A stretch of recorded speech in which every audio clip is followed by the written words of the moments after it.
Hi crafty friends, it's Donna here. I've got another set of 10 cards to share with you today. This is the next in my series of 10 cards using the sketches from Sandy Allnock's Operation Right Home.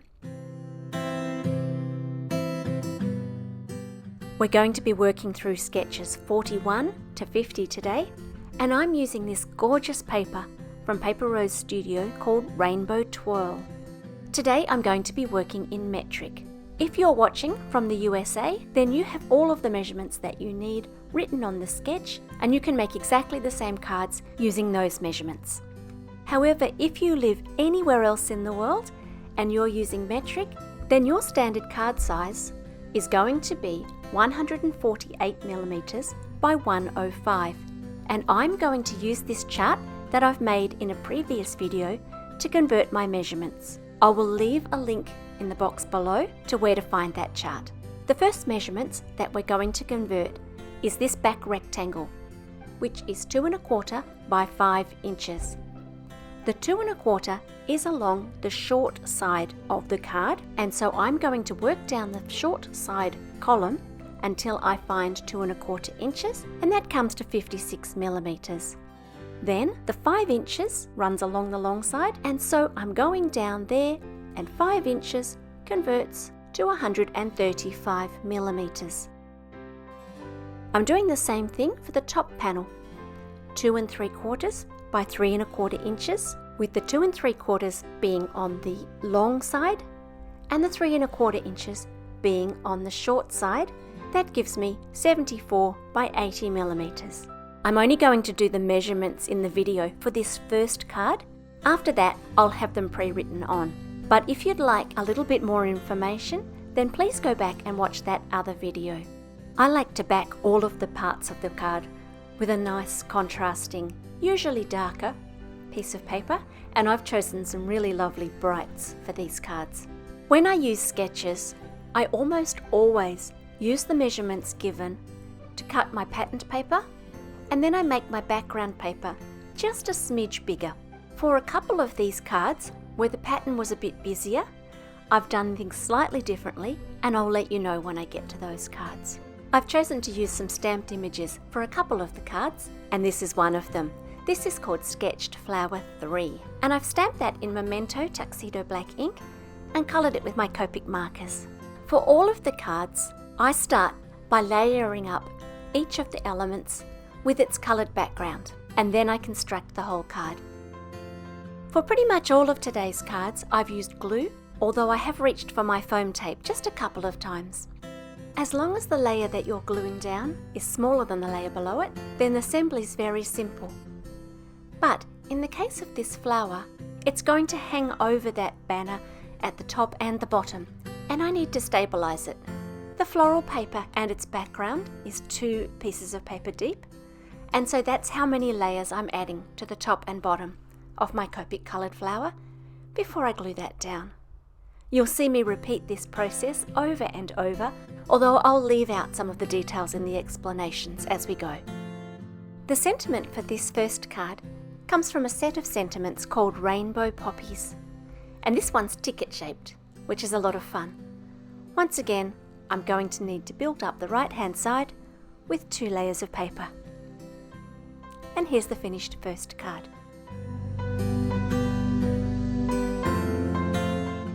As we go through the next cards, I'm only going to explain the things that weren't in this first card. You'll see the process, but you don't need to hear me explaining the same things over and over.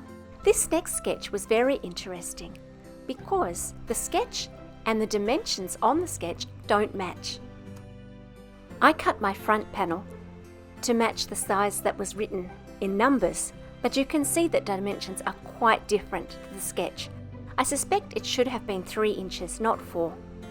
However, having cut out the big panel, I loved the way that those 2 orange flowers looked, and so I decided to go with the written measurements rather than the visual sketch for this card. The sentiment comes from the Celebrate cut-apart sheath, which are gold foiled and embossed, which I really like. And all of the layers on this card sit happily onto each other with nothing hanging off, so that there was no balancing up to do.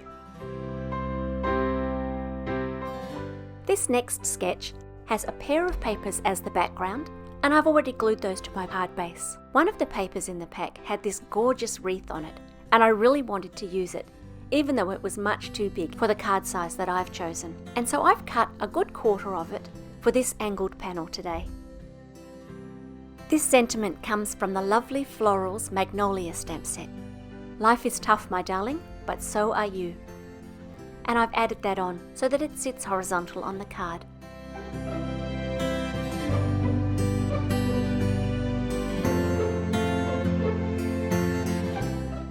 Sketch 44 is just perfect for highlighting your favourite paper with that beautiful big panel on the front.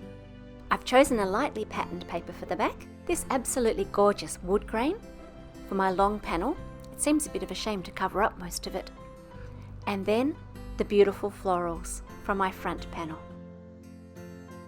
Once again, we're going to need to level up the two sides. I'm just going to add the simplest of sentiments, a little happy birthday from the Rainbow Poppies set. And I'm going to make that stand up just a little bit from the page with one layer of scrap cardstock behind it.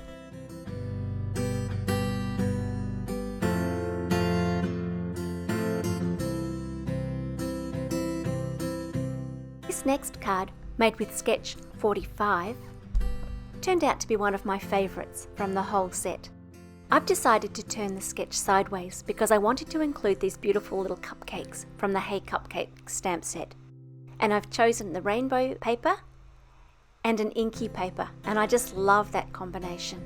Whenever I add my extra scraps, I try to find a way to flip my cardstock so that the same part is hanging over, which really helps me to decide how wide my strips need to be.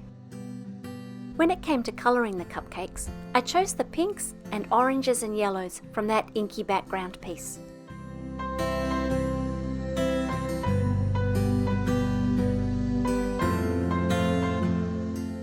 The sentiments on this card are my favourite part. I knew I had some sentiments somewhere that had cake on them, and eventually I found them in these black and white sentiment sheets. And so the sentiment reads, "It's your birthday. This calls for cake." And because this is printed in black on white cardstock, I've just used my Memento Tuxedo Black marker so that the white core of the card won't show through.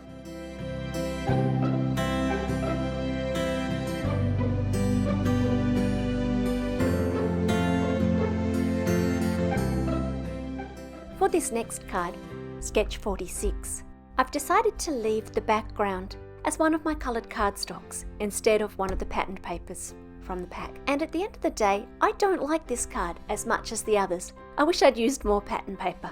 It's still fine, it's just not my favourite. I've decided to add both the sentiment and a floral panel to my front panel. This sentiment is from the Rainbow Poppies sentiment set. And once again I've propped up the right side, this time by only one sheet of paper, because that vertical strip of the wood panelling paper is also only one sheet of paper tall.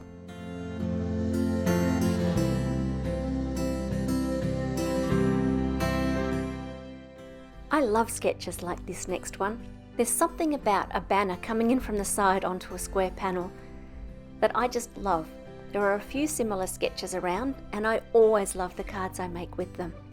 I've chosen those beautiful little dots to be my background panel, and then a floral paper for the main panel. And I'm stamping a sentiment from the Lotus Bouquet stamp set, which says, "Hope your day is as wonderful as you are."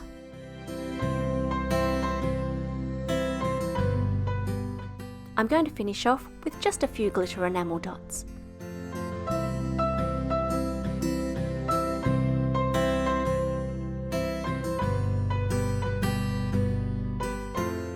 Sketch 48 is a much busier sketch, and so for this sketch, I've chosen to use the measurements on the sketch as the measurements for my background papers, rather than my patterned papers. It'll just make everything a little bit smaller and give a little bit more space between the elements. You can see there that because I've used scraps of paper, they're not actually the same width, but the eye will be tricked and we won't notice that, as long as they're all the same height. The design also doesn't line up There was no way to jigsaw that back together because this came from 3 smaller pieces that I had remaining from previous cards. The sentiment comes from the All Occasion Sentiment set and says, "Wishing you a fabulous day."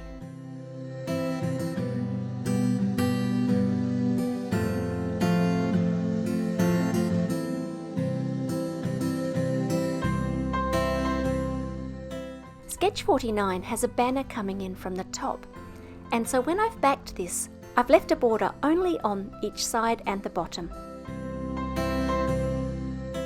Once again, we're going to need to layer up, only this time the right hand corners of this front panel are sitting 4 sheets of paper above the background, and when there's that much height, rather than layering up 4 sheets, I tend to just use a little bit of foam tape. It's roughly the same height. I'm going to make another thank you card here because I use so many of them. And there's the second last card done.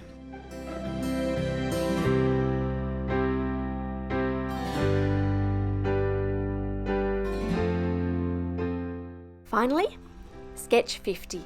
This card has 2 1-inch strips along the bottom, and I've just layered those on and turned my card over and laid the blade of my scissors against the cardstock to cut those level. This time I'm going to make a Get Well Soon card, and I'm using the Flurry of Butterflies die and some of the patterned paper to cut a bunch of butterflies. I've scattered those around the card, with one flying off the panel, and just glued them down with my regular glue. I'm going to leave you with some close-up photos of the cards, but also at the end of this video you will also see the sketches with the measurements marked on them. So if you want to come back and just click to the end of this video, you can find those sketches with all the numbers on them all in one place, rather than having to flick through the whole video.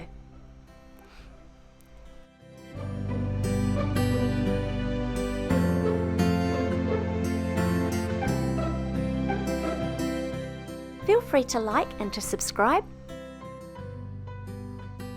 That's all for today's cards, but I'll be back soon with another video. Bye for now.